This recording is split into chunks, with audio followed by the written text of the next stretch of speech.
যাদের গান শুনে আপনি বড় হয়েছেন, যাদেরকে আইডলাইজ করেছেন, সেখানে এখন একটা মেম্বার হিসেবে কাজ করছেন। এটা আসলে ভাষায় প্রকাশ করার মতো না আসলে অনুভূতি। আমি যদি বলি যে না আমি করে ফেলেছি বা আমি ওখানে আমি এখনও শিখছি আসলে।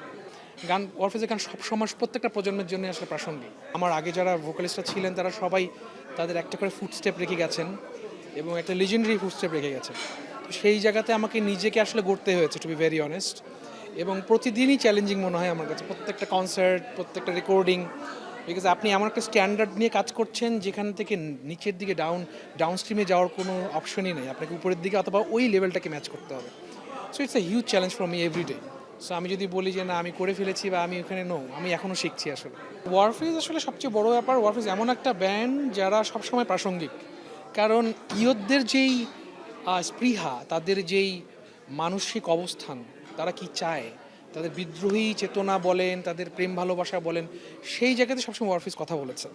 সো আমার যেটা মনে হয় এই জন্য প্রত্যেকটা জেনারেশন কোনো না কোনোভাবে ওয়ারফেজকে কানেক্ট করে ফেলে আসলে।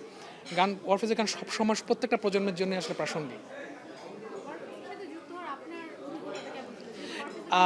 ওয়ারফেজের সাথে আমার সম্পর্কটা অনেক আগের আসলে। 2016 থেকে আমি অফিসিয়ালি কাজ করছি, কিন্তু এর আগেও আমি ওয়ারফেজের সাথে অ্যাজ এ গেস্ট ভোকাল হিসেবে কাজ করতাম। যখন মিজান ভাই যে ভোকালিস্ট ছিলেন, উনি বিভিন্ন কাজে, ওনার বিভিন্ন ব্যস্ততার কারণে বা অন্য পার্সোনাল রিজনের কারণে উনি যখন ব্যান্ড থেকে লিভ নিতেন বা একটু অফ হয়ে যেতেন, তখন আমি ব্যান্ডে কাজ করতাম গেস্ট ভোকাল হিসেবে। সো আমার সাথে একটা ভালো সম্পর্ক আগে থেকেই ছিল ওয়ারফেজের। আমার খুব বেশি কষ্ট হয়নি তাদের সাথে অ্যাডজাস্টমেন্টের ওই জায়গাটাতে আসলে।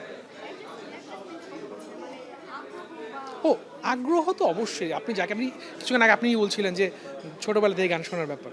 তো যাদের গান শুনে আপনি বড় হয়েছেন, যাদেরকে আইডলাইজ করেছেন, সেখানে এখন একটা মেম্বার হিসেবে কাজ করছেন। এটা আসলে ভাষায় প্রকাশ করার মতো না আসলে অনুভূতি।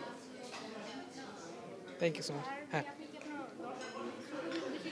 একটা নতুন গান রিলিজ হলো অনেক দিন পরে, ওয়ারফেজের, with a fantastic music video, এবং এটার ব্যাকগ্রাউন্ডে একটা ফিল্ম আছে।